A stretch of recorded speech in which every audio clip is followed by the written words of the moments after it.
దేవుని మాటలు శ్రద్ధగా మరి ఆలకించాలని ప్రభుపేట మనవి చేస్తున్నాను. మరి పరిశుద్ధ గ్రంథమైన బైబిల్లో నుండి కొన్ని మాటలు ఈ సందర్భాన్ని ఉద్దేశించి మనం ధ్యానం చేద్దాం. 127వ కీర్తనలో నుండి 127వ కీర్తన 3వ వచనాన్ని చదువుదాం.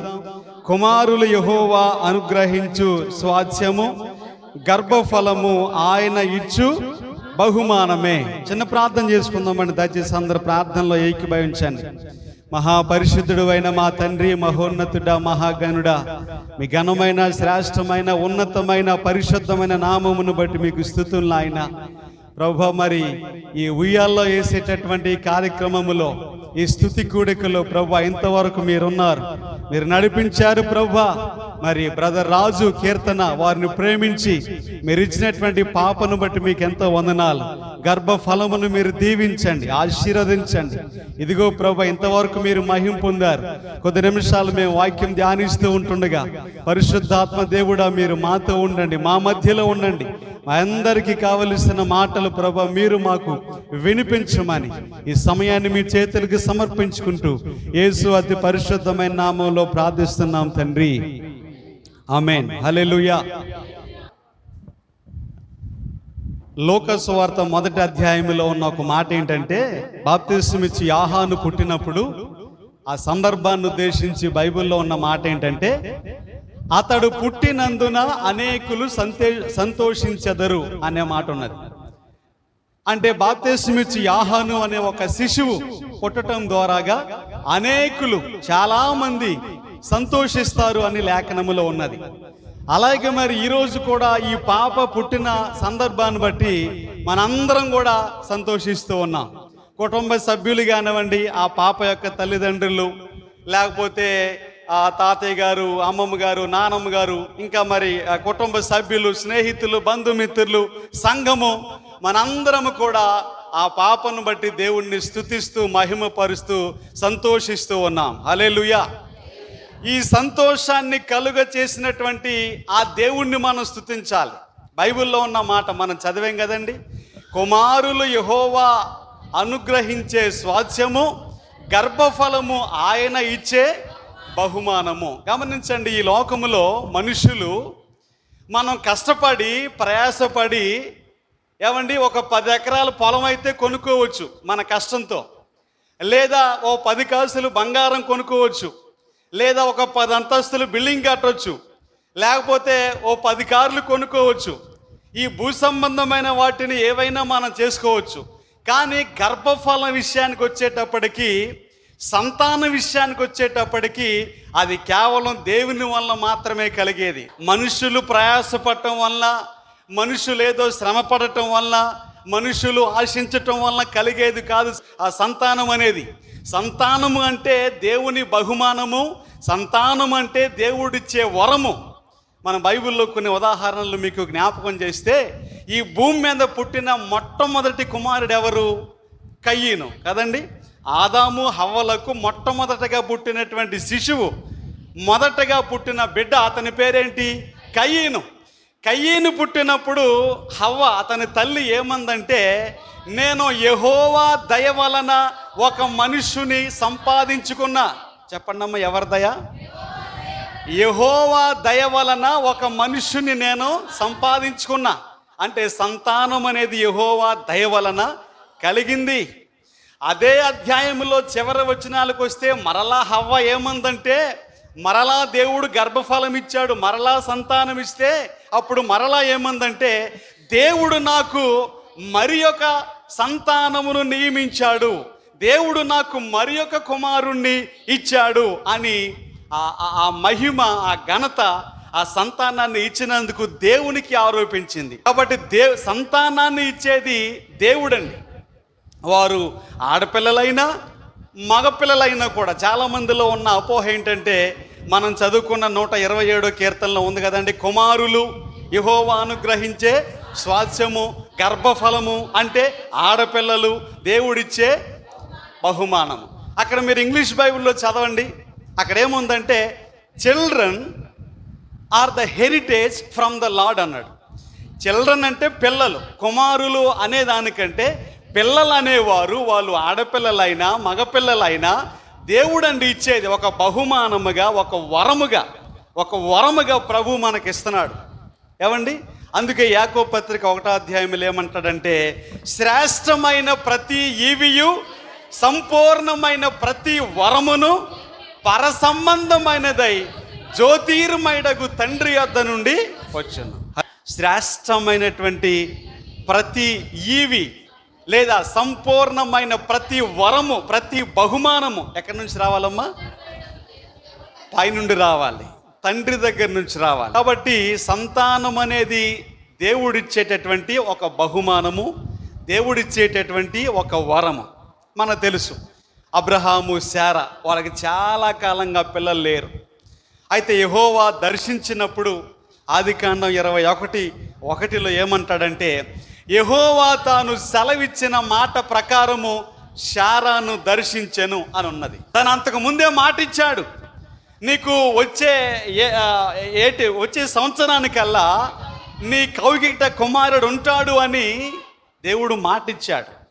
ఆ మాట ప్రకారం ఆమెను దర్శించినప్పుడు ఏమండి, ఆమె కుమారుణ్ణి కన్నది, వృద్ధాప్యములో కన్నది ఆమె కుమారుణ్ణి. ఇందాక కీర్తి కూడా మరి సాక్ష్యం చెప్తూ ప్రస్తావించిన మాట ఏంటి? దైవ సేవకులు మా ఇంటిలోనికి వచ్చారు, మా గృహంలోనికి వచ్చారు, వారు ప్రార్థన చేశారు. ఆ ప్రార్థనలో ప్రస్తావించిన మాట ప్రకారం మరుసటి సంవత్సరానికి మీ కౌగిట ఏమండి ఒక సంతానము ఆ దేవుడు మీకు అనుగ్రహిస్తారనే ప్రార్థన వాళ్ళు చేశారు. అలాగే సంవత్సరం తిరిగేపాటికి దేవుడు మాకు సంతానం ఇచ్చాడు అని ఆమె మీ ముందే ఇప్పుడు సాక్ష్యం ఇచ్చింది. కాబట్టి సంతానం ఇచ్చేది ఎవరండి? కుమారులైనా కుమార్తెలైనా అనుగ్రహించేది, ఇచ్చేది దేవుడు, మనుషుల వలన కలిగేది కాదు. ఆదికాండంలో 29-30 అధ్యాయాల్లో అక్కడ ఓ సంఘటన రాయబడిందండి. యాకోబు, లేయా, రాహేలు కదండి. దేవుడు లేయాను ప్రేమించాడు, ఆమె గర్భమును తెరిచాడు, ఆమెకు సంతానం కలిగింది. ఇది చూసినటువంటి రాహేలు ఏమనుకొని చెప్పండి? అసూయపడి, మా అక్కకేమో సంతానం కలుగుతుంది, ఆ మగపిల్లలు పుడుతున్నారు, నాకేమో సంతానం లేదు, నేనేమో గొడ్రాల్లాగా ఉండిపోతున్నానని చెప్పి ఆమె పెనిమిటి మీద, భర్త మీద కోపపడింది. ఏమందంటే 30వ అధ్యాయంలో 1వ వచనాలు ఏమందంటే, నాకు గర్భఫలము ఇమ్ము, లేని ఎడల నేను చచ్చిపోతాను. యాకోబు దగ్గరికి వెళ్ళి అడుగుతుంది, ఒక రకంగా కోపపడుతుంది, బెదిరిస్తుంది, నేను చనిపోతా, నాకు గర్భఫలము ఇవ్వు అని యాకోబుని అడిగితే యాకోబు అన్న మాట ఏంటో తెలుసా? నేనెక్కడ తెచ్చేవనమ్మా నీకు గర్భఫలాన్ని, నేనెక్కడ తెచ్చేవను కుమారుల్ని కుమార్తెల్ని, అది నా వశములో, నా చేతిలో లేదు. నీకు గర్భఫలము ఇవ్వని దేవునికి ప్రతిగా నేనున్నానా? నేను ఇవ్వలేదా నీకు? దేవుడు కదా నీకు ఇవ్వండి. ఇచ్చినా ఆయనే, సంతానము ఇవ్వకపోయినా ఆమెకు సంతు లేకుండా చేసింది దేవుడే. ఆ 30వ అధ్యాయంలో ఇంకా ముందుకెళ్తే ఏమంటాడంటే, దేవుడైన యెహోవా రాహేలును జ్ఞాపకము చేసుకొనెను, అప్పుడు ఆమెకు కుమారుడు కలిగాడు. యెహోవా జ్ఞాపకము చేసుకున్నప్పుడు ఆమెకు సంతానం కలిగింది. 1వ సమూయేలు గ్రంథం 1వ అధ్యాయంలో కూడా హన్నాకు సంతు లేకుండా చేశాడు దేవుడు, సంతానము లేకుండా చేశాడు ఒక మంచి కారణమును బట్టి. ఆ తర్వాత మరలా యెహోవా జ్ఞాపకం చేసుకుంటే హన్నాకు సంతానము కలిగింది. దేవుడు జ్ఞాపకం చేసుకుంటే కలుగుతుంది సంతానం, దేవుడు దయతలిస్తే కలుగుతుంది సంతానం, దేవుడు అనుగ్రహిస్తే కలుగుతుంది సంతానం. అది కుమారులైనా కుమార్తెలైనా, ఇది మానవులముగా మనం సంపాదించుకున్నది, మనం సాధించిందైతే కాదు. దేవునికి స్తోత్రం చెబుదాం. హల్లెలూయా. ఓ చక్కటి మాట ఏముందంటే, ఇర్మియా గ్రంథంలో 1వ అధ్యాయంలో, ఇర్మియా గ్రంథం 1వ అధ్యాయానికి మనం వద్దాం. అక్కడ 1వ అధ్యాయంలో 4-5 వచనాల్లో, మరియు యెహోవా వాక్కు నాకు ప్రత్యక్షమై ఇలాగు సెలవిచ్చెను, గర్భములో నేను నిన్ను రూపింపక మునుపే నీ నెరిగితిని. చాలమ్మ, ఈ మాట చాలు. గర్భఫలం అనేది యెహోవా అనుగ్రహించే ఒక వరము, స్వాస్థ్యము అని ఉంది కదండి. ఇక్కడ రెండో మాట ఏముందంటే, దేవుడు సెలవిస్తున్న మాట ఏంటంటే, గర్భములో నీవు రూపింపబడక మునుపే నేను ఎరిగితిని. ఆ రోజున ఇర్మియా అయినా, ఈ రోజున మనం ఎవరమైనా, లేదా ఆ పాప అయినా, దేవుడు రాజు కీర్తిని ప్రేమించి ఇచ్చినటువంటి పాప అయినా, ఇంకా గర్భములో ఒక అణువుగా ఆమె లేకముందే, ఇంకా గర్భములో ఒక కణముగా ఆమె ఏర్పడక ముందే, ఇంకా గర్భములో ఆ పాప లేదంటే మనం ఎవరమైనా పిండముగా మనం రూపింపబడక మునిపే ఆయన అంటాడు, నేను మిమ్ములందరినీ కూడా ఎరుగుదును, మీరందరూ కూడా నాకు బాగుగా తెలుసు. ఒక తల్లిగా, తండ్రిగా, లేదంటే కుటుంబ సభ్యులుగా ఆ పాపను వాళ్ళు ఎప్పుడు చూశారు, మనం ఎప్పుడు చూసాం అంటే నవమాసములు నిండిన తర్వాత, ఆమె ప్రసవించిన తర్వాత, ఈ భూమి మీదకి వచ్చిన తర్వాతనే ఆ పాపను మనం చూసాం. ఆ రూపురేఖలు ఎలా ఉన్నాయి, ఆమె కలర్ ఎలా ఉంది, అసలు చూడటానికి ఎవరిలాగుంది, ఇక ఇప్పుడు మొదలెడతారు, ఏమండి వాళ్ళ ఉంది, వీళ్ళ ఉందని చెప్పి ఇక మొదలవుతాయి అన్నమాట. ఎప్పుడు భూమి మీదకి వచ్చినాక, ప్రసవించిన తర్వాత కదా మనం చెప్పేది, మనం అనుకునేది. కానీ దేవుడు ఏమంటున్నాడంటే, అసలు నువ్వు తల్లి గర్భములో రూపింపబడక మునుపే, ఒక పిండముగా నీవు ఏర్పరచబడక మునుపే నేను నిన్ను ఎరిగి తిని. ఆ మాట ఏమనుందంటే నిన్ను రూపించక మునుపే, అంటే మనల్ని రూపించిన వాడు, అంటే ఫామ్ చేసిన వాడు, మనకి రూపాన్ని ఇచ్చిన వాడు, ఏమండి మనం ఎలా ఉండాలో దాన్ని డిజైన్ చేసిన వాడు దేవుడు.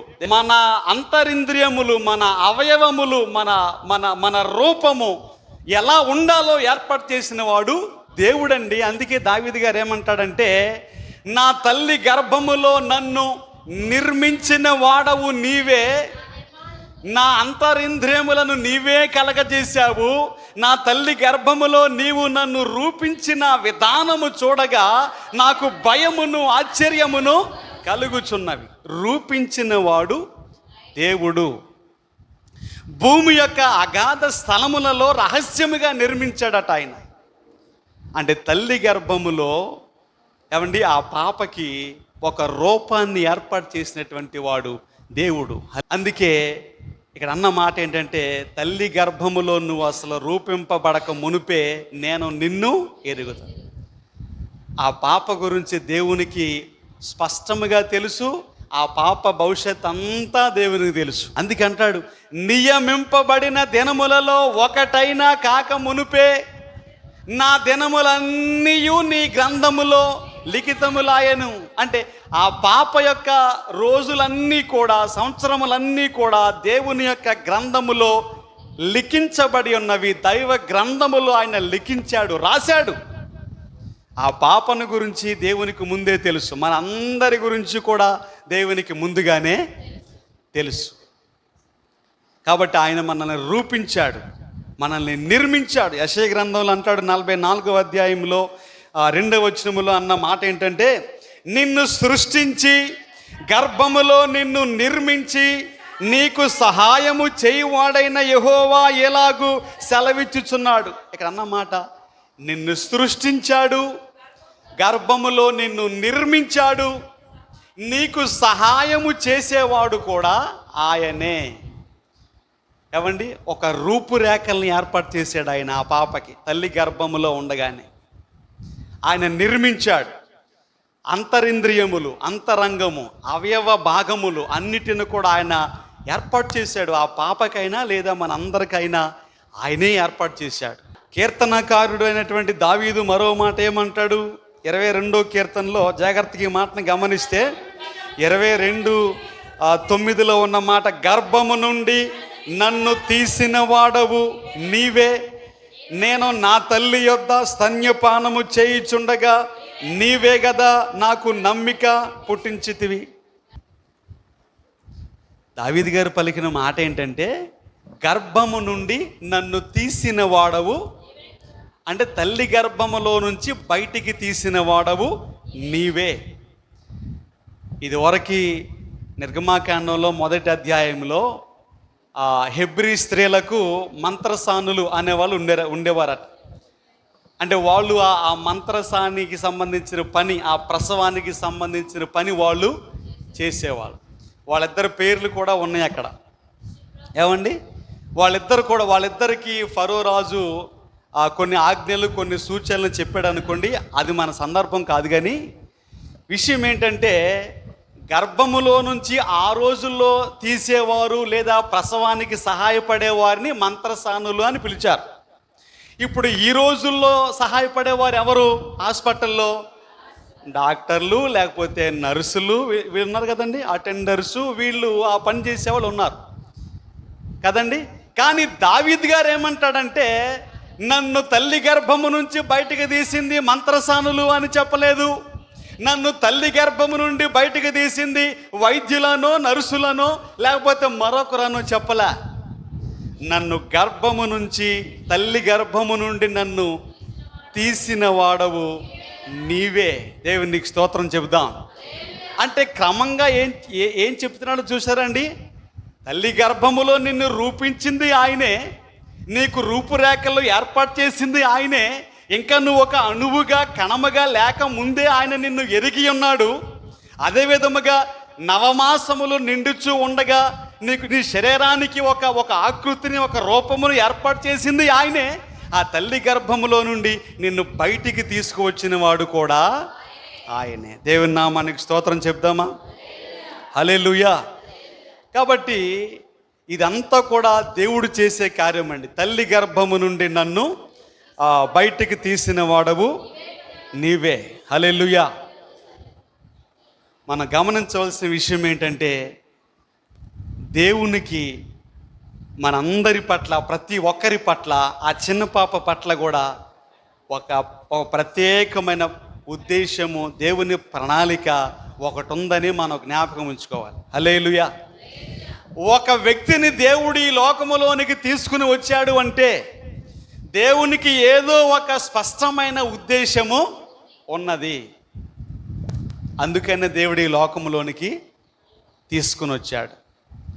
కాబట్టి 2-3 ఉదాహరణలు మీకు జ్ఞాపకం చేయనా త్వరగా. మోషే పుట్టినప్పుడు వారి తల్లిదండ్రులు చూసి ఏమన్నారు? సుందరుడు, అంటే చాలా అందంగా ఉన్నాడట మోషే పుట్టినప్పుడు.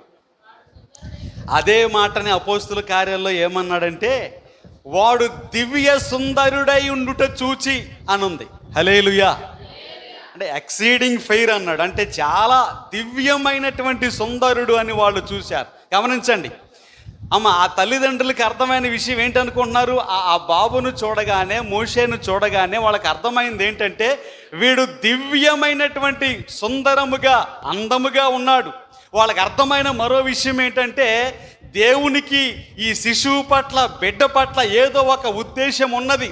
కాబట్టి ఈ బిడ్డను మనం బ్రతికించాలి, ఈ బిడ్డను మనం పోషించాలి అని ఆ బిడ్డను అతి కష్టం మీద 3 నెలలు వాళ్ళు దాచారు, పోషించారు. ఏముంటుందండి నమ్మకం అని మనం అనుకోవడానికి లేదండి. 22వ కీర్తనలో ఉన్నట్టుగా, నేను తల్లి యొక్క స్తన్యపానము చేయుచుండగా నీవే కదా నాకు నమ్మకం పుట్టించావు. అమ్మ, ఎవరు పుట్టించారు?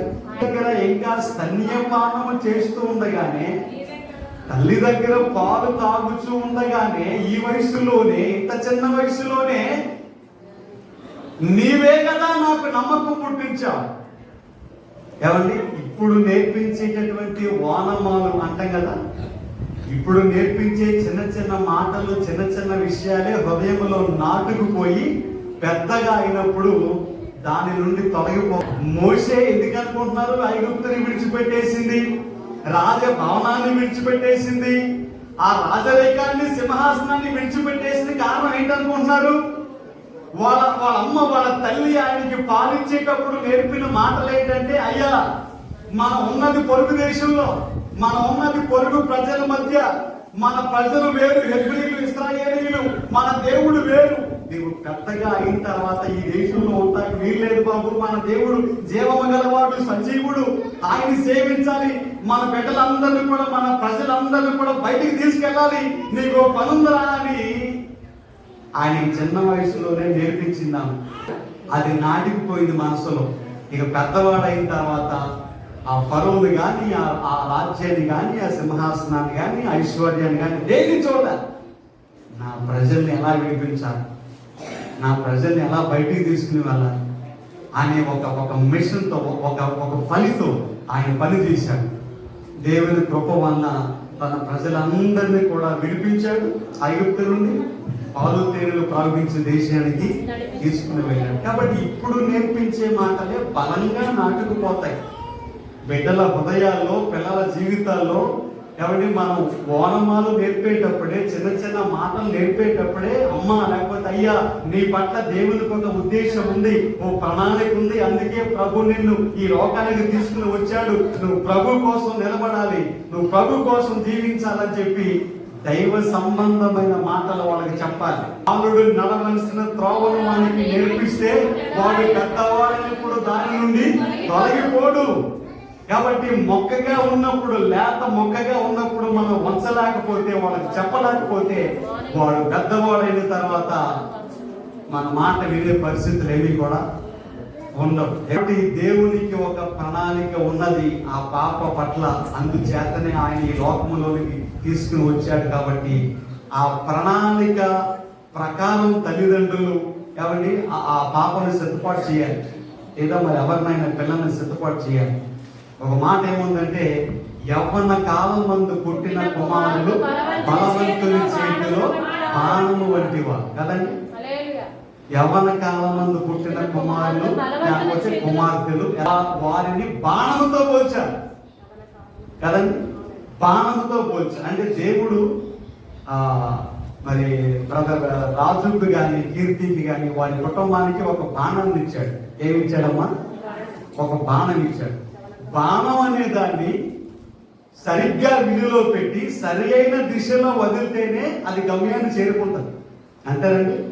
బాణం అనేది రైట్ డైరెక్షన్ లో ఎప్పుడైనా చెప్పండి, ఆ విల్లులో సరిగ్గా పెట్టి గురి చూసి ఎక్కడికి వెళ్ళాలో అక్కడికి వదిలితేనే కదా బాణం అనేది చేరుకోవాల్సిన గమ్యానికి చేరుకునేది. ఇప్పుడు ఆ విల్లులో సరిగ్గా పెట్టకపోయినా, సరిగ్గా వెళ్ళాల్సిన దిశలో వెళ్ళకపోయినా ఆ బాణం వెళ్ళాల్సిన చోటకి వెళ్తుందా? కాబట్టి ఆ బాణాన్ని సరైనటువంటి డైరెక్షన్ లో, మంచి మార్గంలో నడిపించే బాధ్యత దేవుడు మీ మీద పెట్టాడు. బాణాన్ని మీకు ఇచ్చి దాన్ని సరిగ్గా మీరు విలువలో పెట్టి సరైన డైరెక్షన్ లో, సరైన మార్గంలో మీరు వదలాలి అనే ఉద్దేశం చేత దేవుడు సంతానాన్ని మీకు అనుగ్రహించాడు. కాబట్టి దేవుడు ఇచ్చినటువంటి సంతానాన్ని దేవుని కోసం పెంచాడు. మాట ఏంటంటే, తల్లిదండ్రుల యొక్క భక్తి పిల్లలకు కూడా వస్తుంది. లోక సువార్త 1వ అధ్యాయంలో జకర్యా, ఎలిజబెత్ అనే ఇద్దరు కూడా దేవుని యొక్క సకలమైన ఆజ్ఞలను చొప్పున నడుచుకున్నారు. కాబట్టి భక్తి పరులుగా జీవించారు. దేవుని పనిలో వారు నమ్మకంగా ఉన్నారు. వారికి పుట్టిన కుమారుడు ఇంకా గర్భములో ఉండగానే దేవుని ఆత్మ చేత నింపబడి గంతులు వేశాడు. తల్లిదండ్రులు దేవుని ఆజ్ఞ ప్రకారం జీవించారు కనుక, దేవుని మార్గంలో, దేవుని పనిలో ఉన్నారు కనుక, వారికి ఆలస్యంగా కుమారుడు పుట్టినా కూడా ఇంకా పుట్టక మునిపే తల్లి గర్భములో ఉండగానే ఆత్మతో నింపబడిన వాడై గంతులు వేశాడు. బయటికి వచ్చినా కూడా యోహాను గురించి బైబిల్లో ఉన్న మాట ఏంటంటే, స్త్రీలందరిలో యోహాను కంటే గొప్పవాడు ఎవరో కూడా లేరట. స్త్రీలు కన్నటువంటి వారు అందరిలో కల్లా యోహాను కంటే గొప్పవారు ఎవరో కూడా లేరు. కాబట్టి బిడ్డలు ఎదుగుచూ ఉన్నప్పుడు మనల్ని చూస్తారు. మనల్ని అంటే ముఖ్యంగా తల్లిదండ్రులను చూస్తారు. వారి ప్రార్థన, వారి భక్తి, వారి విశ్వాసం, వారి మాటలు, వాటిని చూస్తూ పెరుగుతారు కనుక మనలో భక్తి ఉంటే, ప్రార్థన ఉంటే, విశ్వాసం ఉంటే అది వారిలో కూడా ఆటోమేటిక్ గా వస్తుంది. అది మనకు లేకపోతే, మనకు రాకుండా వాళ్ళకు ఉండాలి అని అది ఆశించడం కూడా సబబు కాదు. కాబట్టి మనం ముందు భక్తి శ్రద్ధలతో ఉండాలి, విశ్వాసంతో ఉండాలి, దైవ భయంతో ఉండాలి. అప్పుడు బిడ్డలు కూడా అదే మార్గంలో పెరుగుతారు. ఈరోజు ఉయ్యాల్లో వేసే కార్యక్రమం కదండి. ఆమె ఇంతకు ముందు దాదాపుగా 9 నెలల పాటు తల్లి గర్భములో ఉన్నది. తల్లి గర్భములు అంటే ఉమ్మ నీటిలో క్షేమంగా ఉన్నది. ఇప్పుడు ఒక ఉయ్యాల్లో వేయటం ఏంటంటే, అక్కడ కూడా ఇక ఆ పాపను అందులో వేసినప్పుడు, లేదా ఒక బాబును అందులో వేసినప్పుడు వాళ్ళ ఫీలింగ్ ఏంటంటే, ఇది నా ప్రపంచం, చక్కగా మెత్తగా ఉంటుంది కదండి. పుట్టినప్పుడు పొత్తి గుడ్డలతో చుట్టి అంటారు కదా, అంటే వారికి చక్కగా వేడిగా ఉండటానికి, వెచ్చగా ఉండటానికి వారికి బట్టలు చుడతారు. ఆ యేసు ప్రభు వారు పుట్టినప్పుడు కూడా ఆయన కూడా చుట్టారు కదండి. అలాగా ఇప్పుడు అందులో వేయటం వల్ల కారణం ఏంటంటే ఒక మంచి మెత్తటి ప్రాంతంలో, చక్కటి ప్రదేశంలో, కంఫర్ట్గా సౌకర్యంగా ఫీల్ అయ్యే ప్రాంతంలో వాళ్ళని వేస్తే వాళ్ళు కంఫర్ట్గా ఉంటారు. ప్రపంచంగా వాళ్ళు భావిస్తారు. ఆ ఉయ్యాల్లో ఎప్పుడు ఉండరు, కొంతకాలమే. ఆయన ఉన్నంత కాలం మాత్రం ఏమండి మనము ఏదేమో అక్కడ క్షేమంగా ఉంటారు, వాస్తవమే. కానీ బైబుల్ చెప్పే మరొక మాట ఏంటంటే, మత్తయి సువార్త 18వ అధ్యాయంలో యేసు ప్రభు గారు చెప్పిన ఒక మాట ఏంటంటే, వీరి దూతలు పరలోకమందున్న నా తండ్రి ముఖమును ఎల్లప్పుడూ చూస్తుంటారు అని ఒక మాట చెప్పాడు ఆయన. అంటే ఆ మాట సారాంశం ఏంటనుకుంటున్నారండి? మత్తయి సువార్త 18వ అధ్యాయంలో వీరి దూతలు పరలోకమందున్న నా తండ్రి ముఖమును ఎల్లప్పుడూ చూస్తారు అంటే ఆ మాటకున్న అర్థం ఏంటంటే, చిన్న బిడ్డల దగ్గర దేవుడు దేవదూతల్ని ఏర్పాటు చేశాడు. వాళ్ళు ఏది కావాలంటే అది ఎప్పుడు ఏమండి తండ్రికి చెప్పడానికి, సమాచారం జారవేయడానికి వారి దగ్గర ఎప్పుడు ఒక దేవదూత ఉంటాడని వాక్యంలో ఉంది. అంటే మనకంటే ఒక మాటలో చెప్పాలంటే పెద్దల కంటే కూడా ఎక్కువైనటువంటి యాక్సెస్, ప్రవేశం వాళ్ళకు ఉంది. వాళ్ళకి ఏది కావాలన్నా వారికి సహాయం చేయడానికి కానీ, వారిని పట్టించుకోవడానికి కానీ ఎప్పుడు కూడా ఇక్కడ ఉన్నటువంటి దేవదూత తండ్రి ముఖమును ఎల్లప్పుడూ చూస్తూ ఉంటారట. అంటే దేవుడు అప్పగించిన పని ఆ పాపను చూసుకోవడానికి, ఆ బాబును చూసుకోవడానికి, క్షేమముని ఇవ్వడానికి, ఆరోగ్యాన్ని ఇవ్వడానికి దేవుడు ఏర్పాటు చేశాడు. తల్లిదండ్రులుగా మనం కొంతవరకు కాపాడతాం, మనం జాగ్రత్తలు తీసుకుంటాం. కానీ అన్ని జాగ్రత్తలు మనం తీసుకోలేము, అన్ని మన చేతుల్లో లేవు. దైవ సహాయం కావాలి, దేవుని కృప కావాలి, దేవుని కాపుదల కావాలి. అందుకే యెహోవాయే నిన్ను కాపాడువాడు అంటాడు. కాబట్టి ఆ పాపను కాపాడేది దేవుడు, సంరక్షించేవాడు దేవుడు. మరో మాట లోక సువార్త 2:52 ఏమంటాడంటే, యేసు ప్రభు వారి విషయంలో ఆయన వయసునందును జ్ఞానమందును ఆ దేవుని దయలోను మనుషుల దయలోను వర్ధిల్లుచుండెను. అంటే ఆ పాప మరి వయస్సులో ఎదగాలి, జ్ఞానములో ఎదగాలి, ఆ దేవుని దయలో ఎదగాలి, మనుషుల దయలో కూడా ఎదగాలి. అలా ఎదగాలి యేసు ప్రభు వారు. ఆ బిడ్డ అలా ఎదగటానికి ఆ దేవత దేవుడు తప్పకుండా కృప చూపిస్తాడు. అలాగే ఈ రోజున వచ్చినటువంటి మనందరం కూడా ఆ పాప కోసం, తల్లిదండ్రుల కోసం, ఆ కుటుంబం కోసం ఎప్పుడు మనం కూడా ప్రార్థన చేయాలి. బిడ్డకు దేవుడు తన కృపను తోడుగా ఉంచాలని, తన దీవెనలు ఎప్పుడు అనుగ్రహించాలని, ఆయురారోగ్యములు అనుగ్రహించాలని వాక్యములో ఉన్నట్టుగా దేవుని దయలోను మనుషుల దయలోను వయస్సులోను జ్ఞానములోను అన్ని విషయాల్లో కూడా ఆ బిడ్డ వర్ధిల్లేటట్టుగా మరి దేవుడు కృప చూపించాలని నేను మనసారా కోరుకుంటున్నాను. అలాగే వచ్చిన ప్రతి ఒక్కరూ కూడా కేవలం వచ్చి వెళ్ళిపోవటం మాత్రం కాకుండా ఆ పాప విషయంలో కనీసం మనసులో ఒక 5 నిమిషాలన్న ప్రార్థన చేయండి. ఇప్పుడు మనం ఉయ్యాల్లో వేసే కార్యక్రమంలోకి వెళ్తున్నాం కదా, కాబట్టి ఆ వేసే సందర్భంలో ప్రతి ఒక్కరు కూడా ఆ పాప కోసం దేవుడు ఏ ఉద్దేశంతోనైతే ఈ లోకంలోనికి ఆ పాపను పంపించాడో ఆ ఉద్దేశము నెరవేర్చబడే విధముగా ఆ బిడ్డను, ఆ కుటుంబాన్ని దేవుడు మరింతగా దీవించాలని ప్రతి ఒక్కరు కూడా వారి కోసం ప్రార్థన చేయాలని మనవి చేస్తూ ఈ నా మాటలు ముగిస్తున్నాను. దేవుడి ఈ మాటలు మనందరి ఎన్నికల్లో దీవించును గాక. చిన్న ప్రార్థన చేసుకుందాం. మహోన్నతుడా, మహాగణుడా, పరిశుద్ధుడా, మీ స్తుతున్నాయన. కొద్ది నిమిషాలు ప్రభా మీ మాటలు జ్ఞాపకం చేసుకున్నాం తండ్రి. గర్భఫలము మీరిచ్చే బహుమానము తండ్రి. మేము ఇంకా తల్లి గర్భములో ఒక అణువుగా, ఒక కణముగా ఏర్పరచబడక మునిపే మా అందరినీ ఎరిగిన దేవుడు అయ్యా. తల్లి గర్భములో నుండి మమ్మల్ని బయటికి తీసిన దేవుడవు నీవే. మేమింకా తల్లి యొక్క స్తన్య పానము చేయుచుండగా నీవే మాకు నమ్మకం పుట్టించావు. ఆ పాప పట్ల మీకున్నటువంటి ఉద్దేశాన్ని మీరు నెరవేర్చండి. ఆ దిశగా ప్రభు మరి తల్లిదండ్రులు కూడా ప్రయత్నించడానికి, ఆ బిడ్డను పెంచడానికి వారికి సహాయం చేయండి సయ్యా. మీకు స్తుతులు నాయన, స్తోత్రాలు తండ్రి. ఆ బిడ్డ దగ్గర ఎప్పుడు కూడా మీ దేవదూతని కాపుదలగా ఉంచారని వాక్యంలో మేము చూసాం తండ్రి. ప్రభు మీ దేవదూతను ప్రభు కాపుదలగా ఉంచినందుకు మీకు స్తోత్రాలు తండ్రి. క్షేమమునివ్వండి, భద్రతనివ్వండి ప్రభు. ఒక తల్లి వలె, తండ్రి వలె మీరు ఆదరించే దేవుడు నాయన, బలపరిచే దేవుడు నాయన. స్తోత్రాలు. ఆ కుటుంబాన్ని దీవించండి, ఆ ఆ పాపను దీవించండి, చేరవలసిన ప్రతి ఒక్కరిని కూడా దయతో మీరు దీవించమని, మీ కృపలతో నింపి పంపించమని యేసు అతి పరిశుద్ధమైన నామములో ప్రార్థిస్తున్నాం తండ్రి. అందరికీ వందనాలు.